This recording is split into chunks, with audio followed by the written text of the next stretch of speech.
It was my expressed wish to meet with you on my very first day in office, to signal to you how important I regard our relationship as we go forward. Media partners, the central bank wishes to work very closely with you on our agenda.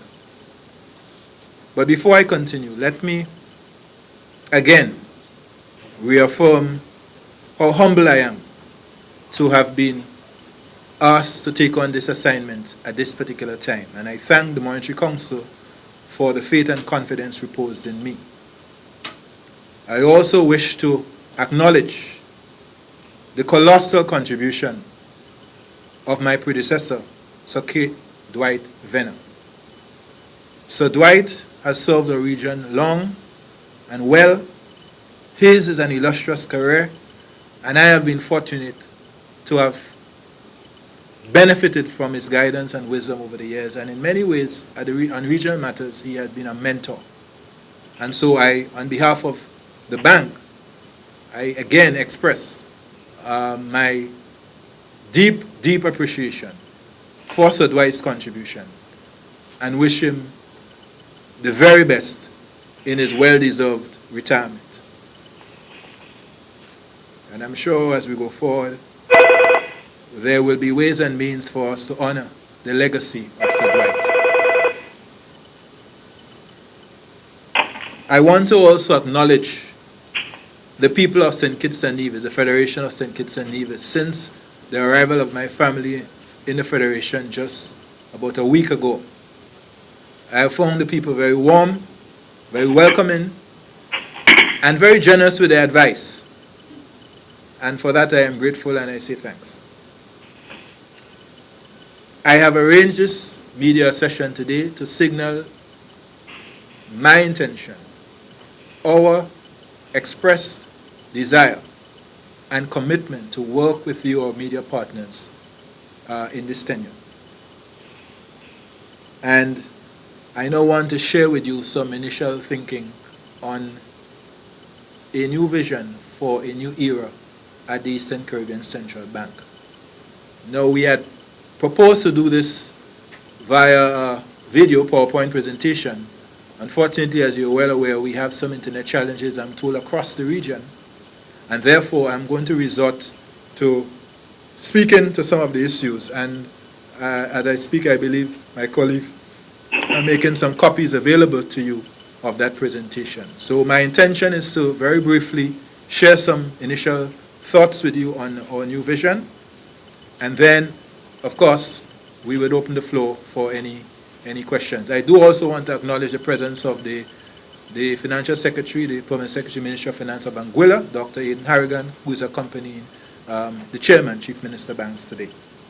I also see in the room many of my colleagues, the Deputy Governor, the Managing Director, Management and Staff of the bank, and I also acknowledge their presence. So some initial thoughts. When I spoke to the staff, management and staff, a little earlier this afternoon, I shared with them some key messages, and I want to just share that with you before I go to the vision. And the first thing I said to them, I reminded them, we are public servants. We are servants. And that we must never take our position for granted. We must never take the central bank for granted. We are accountable to the people of this region. And I wanted to affirm that as a chief public servant of this bank, that we are committed to serve. The second key message to my colleagues was that this is a time of enormous challenge, and the central bank is called upon to lead the pursuit of structural transformation across our region, and we must step up. I recognize that the bank has worked hard, the bank has done a lot of good work, but I also recognize that the times require us to do more and to rise to the challenges of the day. And so I challenge my colleagues to step up. And my third and final key message was, our cause is noble and urgent, but we must do so, and we can only do so through collective action within the bank and across the currency union. And this point of collective action is something you will hear again and again from us and from me throughout my tenure at this bank. We cannot do it alone. We need each other, and we need to work together. And my bottom line was, we must do for ourselves what only we can do for ourselves. In other words, it is very apparent to me that there are some things that this region must do that requires no one to tell us what we ought to do, and we ought not to wait on anyone to do what we must do. There needs, therefore, to be a sense of urgency about how we go about addressing the issues of the day. And the challenges are many and varied, and you know them well. I'll highlight a couple as I speak on the vision, but they're well known around the region. Now, the vision for the ECCU. And if you have your presentation, you will follow me now. A strong EC dollar, a strong and resilient financial system. And let me make the point, at the moment our financial system is stable and improving, but we want it strong and resilient, able to withstand shocks. Because as you know, the business cycle from time to time goes up and goes down. And we must be prepared to be resilient regardless of the circumstances. So we envisage a strong and resilient financial system. And let me just say this, when I think of vision, I think of what could be and should be. What could be and should be. And essentially what I'm attempting to do is to paint a picture of the future and to fire up our colleagues, to fire up the staff so that there's passion in us, within the bank, to actually go out and fulfill this vision. What could be and what should be. A strong EC dollar, strong and resilient financial system, sustainable public finances. Sustainable public finances. So here I'm speaking about the governments and the countries. A single economic and financial space. Our people need to be able to operate in a very competitive environment because the rest of the world owes us nothing. They're not waiting on us. And we need to understand what time of day it is. We have to be more competitive. And the single economic and financial space is a very important outcome in that regard. Single-digit employment or single-digit unemployment. And I put it differently, full employment. And that may mean 5 or 6%, depending on the countries. In the United States, it's probably around 5%. In our countries, it might be 5-6%. Whatever that level is, we want to see people employed. We are particularly concerned about our youth. And we understand that if we don't reach out to our youth and gainfully employ them, educate them, and provide them with opportunities, we're going to lose a generation to a great peril. And so we must look at the issue of employment. And finally, a striving and thriving citizenry. We believe that we must have people express themselves, people must realize their potential in the currency union. At the end of the day, regulating banks, regulating the supply of money and credit are important, but they are ends to growth and development, which is enshrined in the purposes of the bank. If you look at our agreement, our ECCB agreement, we need to make sure that the quality of life of our people is improving, and therefore we have to look at the citizens. Now, that takes me, having looked at the currency union, which is the region we serve, now to look at the bank. So I'm focusing now, drilling in on the bank itself, which is a very important institution in the currency union to the end, which is the vision I just mentioned. And for the ECCB, it would be to maintain a strong EC dollar, delivering comprehensive oversight of the financial system that encourages the development of strong and resilient financial institutions, including indigenous or national banks. I want to be clear. I believe that there's a role in our economies for national banks, but they clearly have to be able to adjust to the challenges of the day, whether it is the corresponding banking relationship, whether it is AML CFT, and by AML I mean anti-money laundering and combating financing of terrorism, whether it is competition from the foreign banks. But we need to have a banking system that is strong, that is resilient, that includes national banks to meet our development needs. I also believe we have to be monitoring credible and effective fiscal rules. I think all of you know we have a target debt to GDP ratio of 60% by 2030. For us to accomplish that as a currency union, we will need credible and effective fiscal rules. Without those, 2030 may roll around and we may not meet that target. And so it's going to be very important for us to have those rules and for us to set interim targets as we move towards 2030. I continue. Providing thought leadership and influential policy advice to member countries and territories to elevate growth, development, and employment. So here again, we focused in on the real issues. Now, there are some people who feel the central bank should simply focus on regulating commercial banks and the supply of money and credit. Those are very important core functions of the bank. But I do believe, I truly believe, given the needs of our region and given what our institution represents our region, we have to also play a very important role in providing advice to our governments, to our clients, on the matters of employment, of development, and of growth. I think that's very important. And what I envisage is that we are going to be proactive. We are going to look around the global arena. We are going to see the trends. We are going to acknowledge the realities. And we want to be proactively advising our governments about how to meet opportunities and to address threats. So seize opportunities and to address threats. And we don't want to be reactive, where we engaging in sunset industries when it's almost midnight, because of course there's no real prospect there. We have to be proactive, and that's a role I see for the bank. And then we have to be a continuously learning bank, continuously learning, continuously improving what we do, and sharing our learnings with the community. That's extremely important. We cannot sit on our laurels and feel we have arrived, we have achieved, and we're, start to feel that we're there and we're all that. We have to be humble, continue to learn, and as we learn and we grow, we must share those learnings with the currency union.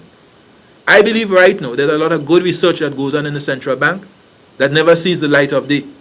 That does not really impact the currency union, because perhaps we are not disseminating it in the most accessible way. So we have to look at that and make sure all of that hard work actually redounds to the benefit of the people of the region. So those are things we have to improve. Now to our strategic priorities. At this moment, I see 4 strategic priorities. 1, financial stability. Everyone knows that we are responsible for regulating, supervising commercial banks, but financial stability is about both banks and non-banks. So what I see is a complete line of sight that allows the Monetary Council to see the entire financial system, bank and non-bank. Of course, the central bank's role is on the commercial banks, not the non-banks, but we must see the complete picture, because as we found with BICO and CLICO, they are interconnected. Insurance companies are connected to banks, are connected to credit unions, and if we ignore one, what is it? The chain is as strong as the weakest link. Yes, we have to make sure we have a broad view.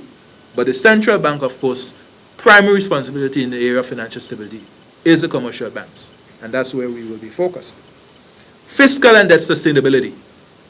I think you all appreciate that our governments have had their major challenges, continue to have challenges through the Great Recession. We are starting to see improvements in the fiscal performance of our countries. We want to encourage that, and we want to get to fiscal and debt sustainability such that when there is a shock, the countries can respond with counter-cyclical fiscal policies. Right now, unfortunately, because there's little fiscal space, when there's a shock, the countries have to cut back. They have to contract at a time when ideally they ought to be expanding, spending more to be able to meet the challenge and to keep aggregate demand or encourage aggregate demand, and of course to minimize any hardships. The reality is that many of our governments have had to cut capital expenditure as a result of limited or declining fiscal space. So the idea of fiscal and debt sustainability is that the debt is manageable, and when there is a shock, you can respond to a shock. And we believe that there are ways and means that we can achieve that. Growth, competitiveness, and employment, I think they speak for themselves. We believe the central bank has an important role to play there. And then having considered all of the three strategic priorities I mentioned, the bank itself must be organized to be able to assist with the delivery of these priorities. And therefore, the fourth strategic priority is enhancing organizational effectiveness. We have to make sure that our setup allows us to deliver. We have to make sure that we have a program of action, that we have the resources, that we have the skill set, that our resources are aligned to priorities, and that everything we do in the bank is aimed at those top three priorities that we just mentioned. We have to make sure.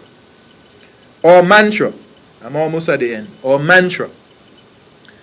I have coined a framework, very simple, that we will rally around as a bank as we go forward. And it is STAR star. What does that mean? S stands for service excellence. And I made a point to staff, management and staff earlier. I believe we are servants. We have to serve excellently. And it begins with us listening, all of us, starting with me as the governor, and the entire staff. We must listen with our eyes, our ears, our heads, our heart to the currency union, to our clients, to be able to understand the needs and to be able to respond to those needs. And I also believe we must delight in serving the region. I made the point that I want to work with people who are not just here for a paycheck or who are just here to build a CV. I want to work with people who take joy in serving the region because we believe we're making an important difference. Frankly, that's why I'm here. That's what it's all about. So, service excellence. T stands for teamwork. That's obvious. We got to do it together. We can't do it within the bank and across the currency union. A, accountability. At the end of the day, we must not make excuses. We must get on with the job, and we must hold each other accountable. And ultimately, the bank is accountable to the region through the board, through the monetary council, but ultimately the people.